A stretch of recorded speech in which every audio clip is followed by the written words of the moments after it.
assuming what they call this, the measure of position of a certain data or a group data in particular. Okay? So let's have this particular example here. So the ages of the members of a certain organization are 40, 58, 64, 29, 35, 37, 55, 41, 52, 49, 30, and 33. So we want to find now the first quartile, the second quartile, and the third quartile. Doon sa dating natin lesson, usually ang punta natin ginagawa, tulad ng dati, i-arrange muna natin siya in ascending order from lowest to highest. So, kung i-arrange natin siya, okay, so unahin muna natin yung sige. So, i-arrange muna natin siya. Okay, 29. Tapos, sunod dito, si 30. Okay, 30, isa naman yung 30. 29, 30. Tapos susunod si 33 at saka si 35. Ito na. 33, 35. Pagkatapos nito, 33, 35, si 37. Yan, 37. Pagkatapos si 37, nandiyan si 40 at si 41. 40, 41, 40, 41. Sige, susunod pa ba na 41. Sunod sa 49. Okay, 49. Pagkatapos nito, si 52. 52. Pagkatapos si 52, si 55 muna. 55. Tapos 58 at saka 64. 58 at saka 64. Kailangan natin 1, 2, 3, 4, 5, 6, 7, 8, 9, 10, 11, 12. So 12, 1, 2, 3, 4, 5, 6, 7, 8, 9, 10, 11, 12. Ayan. Okay, so meron tayong 12 na data dito sa ating ano na to. 12 na scores. Sabihin na lang natin scores dito sa particular data na to. Okay. So doon sa unang method, ang ginagawa lang natin is that hahanapin muna natin yung median. So since there are 12 scores, ayan, 1, 2, 3, 4, 5. So alanganin siya. So it would be between, so it would be between 6th position or 6th observation at saka yung 7th observation. So nandito sa second quartile. So kumbaga kalahati siya. 1, 2, 3, 4, 5, 6, 7, 8, 9, 10, 12. So kalahati. So 6 dito, 6 dito. Tapos dyan, kalahati ulit, ito naman yung lower quartile niya. Yan, ito yung lower quartile. And dito ulit, dahil alanganin ulit natin siya, kalahati ulit dito. Yan, ito naman yung ating third quartile. So kung pakumputin natin mula dito, okay, so yung first quartile is yung average between 33 at saka 35 divided by 2. So pag hinapin naman natin, or siguro dito obvious naman, it's 34. Based dito sa observation na to, okay? So yung first quartile natin is 34. Dito naman, ang ating second quartile will be between 40 and 41 divided by 2. So kung gagamitan natin ng formula, dito naman natin 40.5 ang ating second quartile, yung ating median. Then sa third quartile naman natin, that would be, okay, so that would be 52 plus 55 divided by 2. So dito alanganin tayo. Yan, it would be 52.5. Ganun yung ano niya, ganun yung kanyang pagkuha. So dito sa method na to, ganyan. Okay. Meron pa tayo isang tinatawag na method, which is what we call the interpolation. So interpolation, buhay muna natin ito. Okay, dun sa susunod nating method naman, okay, yung tinatawag natin na interpolation. So paano ginagawa ito? Okay, so usually gumagamit tayo ng formula, okay, for example, for the quartile, yan, for the quartile. So, ang idea muna natin is kukunin muna natin yung quartile position niya, okay? So, for example, so we're using this particular formula, yung general formula natin. Sa ibang lito, iba-iba ito ng representation ng letters, ha? Okay. Ayan. So, QT will be equal now to, okay, P, the letter P times quantity A plus 1 divided by 4. Yan. Okay? Yan. So, ginagamit. The A is the number of scores in your data. And then yung P, yung quartile position na hinahanap natin. So, ibig sabihin ngayon yan, kung yung first quartile ang hinahanap natin, ang ating magiging formula would be 1 times kung ilan yung K. Sa case na to, your K is equal to 12. Kasi wala yung number of scores natin. 1, 2, 3, 4, 5, 6, 7, 8, 9, 10, 11, 12. Ulitin ko ha, sa ibang reference or sa ibang libro, iba ang letters nito. Sa ibang libro, ang representation nito, letter N. Okay? Sa ibang libro naman, letter K or something. Okay? Yan. So, iba-iba. Okay? Sa reference kasi na ginagamit ko, letter K ang ginamit dito. So, that would be 1 plus 12 plus 1 all over 4.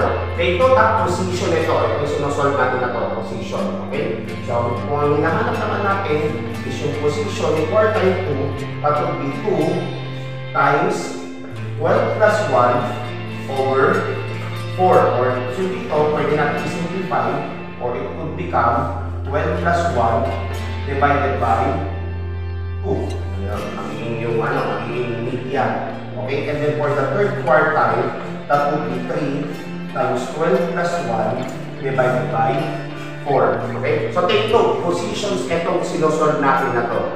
Okay? Positions yan. Okay? So, for the meantime, bugahin muna natin itong mga formula na to. Focus muna tayo kay quartile 1. Okay? This is pagkuha nito. So, yan muna ang gagawin natin.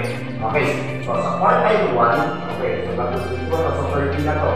So, 13 divided by 4. Ngayon, eto, pwede nyo kunin ito manually kung kaya nyo mag-divide ng may decimal or kung i-allow kayo yung picture nyo sa calculator, pwede yan. So, okay. So, lalabas dito, it would be 3.25. Okay.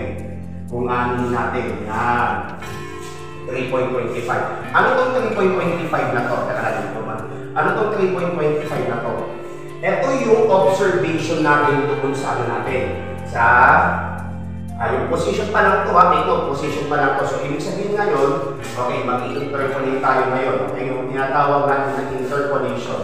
Yan. Okay.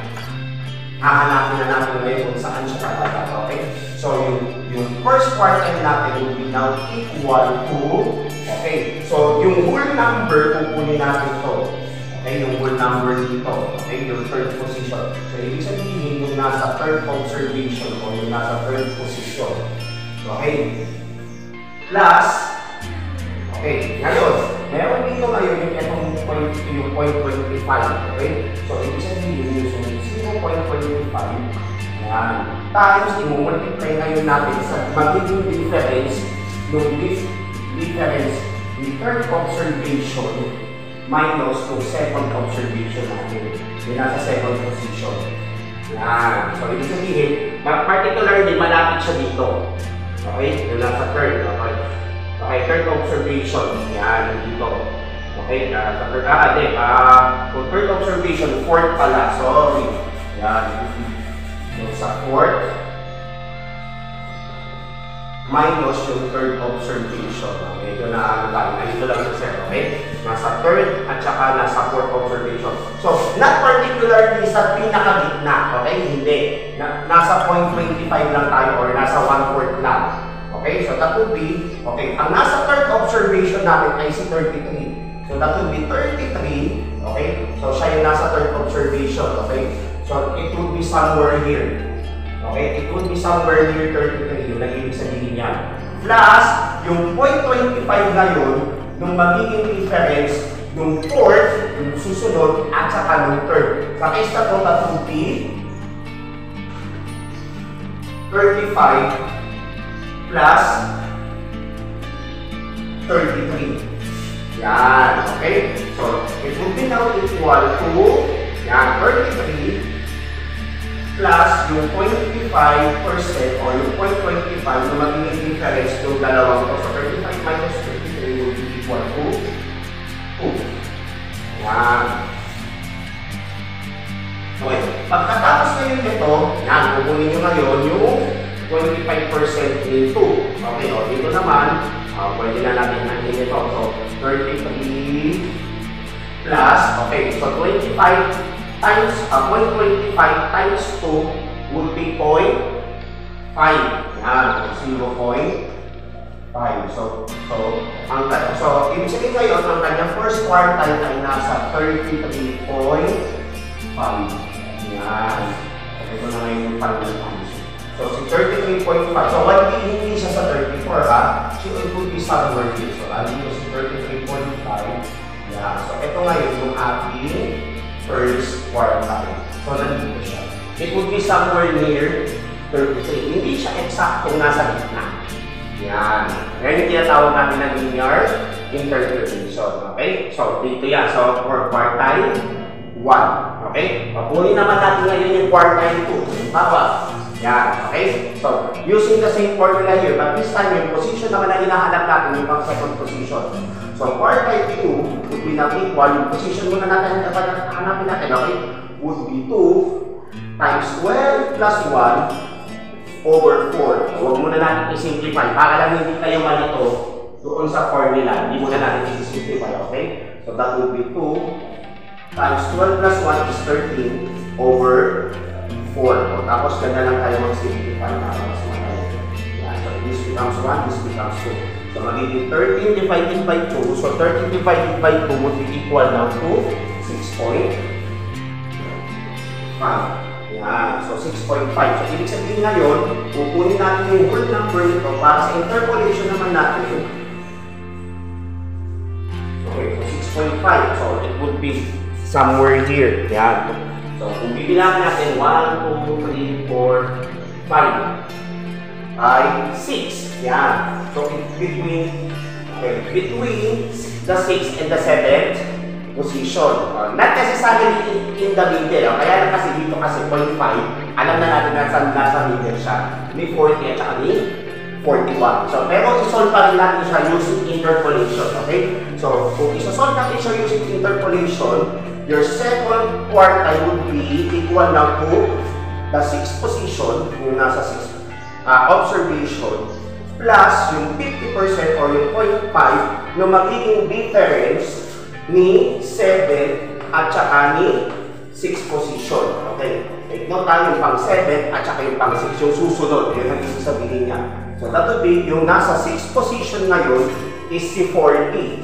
Okay? So, yan. So, 40 plus yung 0.5 or yung 50% na magiging difference ng 7 at saka yung 8. In this case, kung nasa 7 observation, 1, 2, 3, 4, 5, 6, 7, si 41. So, 41 minus 40. O ito, alam na natin yung kwenta nito. So, that will be 40 plus yung 0.5 ni, okay, 41 minus 1 is 1.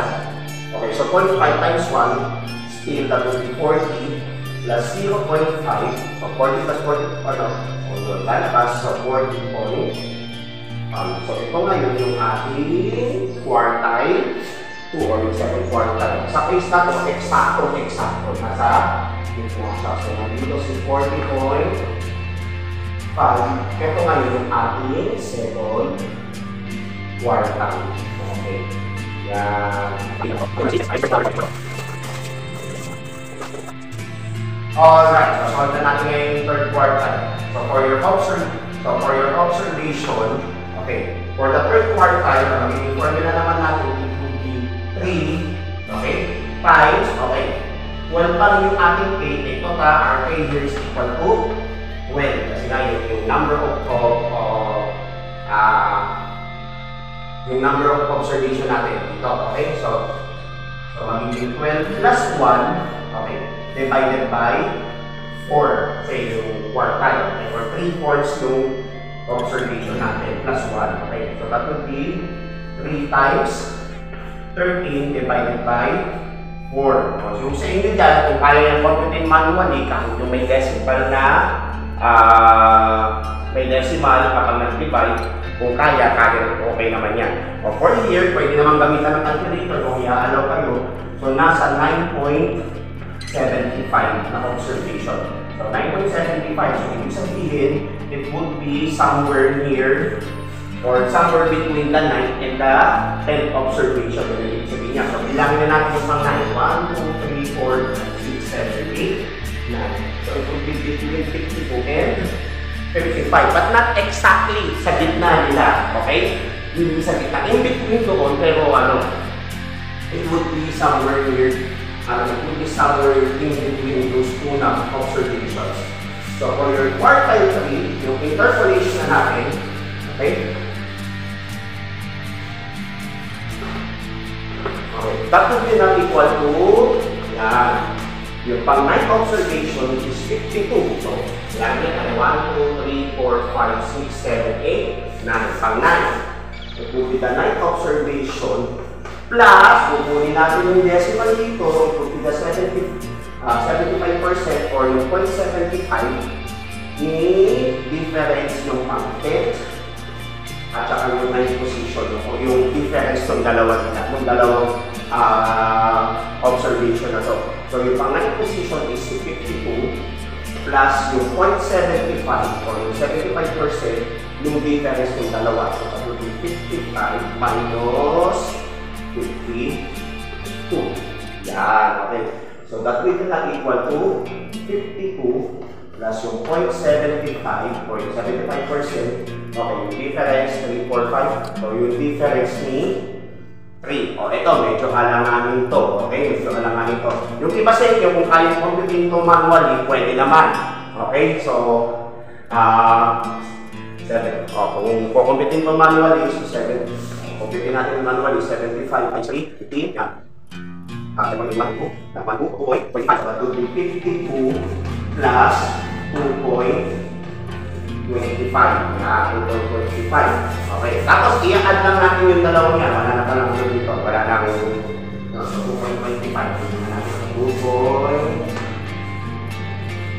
2.25. Yan. So, i-add natin siya. So, pagka-add, so that would be 54.25. So, ito lang yung ating third quartile. So, it would be somewhere here kasi yan. It would be somewhere. So, medyo malapit-lapit kay 55. So, nandito ngayon si quartile 3 which is equal to 54.25. Medyo malapit siya kay 55 dito. Hindi siya eksaktong nasa gitna. Kasi nga nasa 0.75. Nasa 75%. Okay? Yung okay. So, yan yung positions. And then, kung makikita nyo, as compared doon sa nauna nating method, mas accurate itong interpolation. Kasi kinukuha niya, pinaka-eksakto kung saan position siya kalala. Okay? So, next natin is magkakaroon tayo ng interpolation for decile. Okay?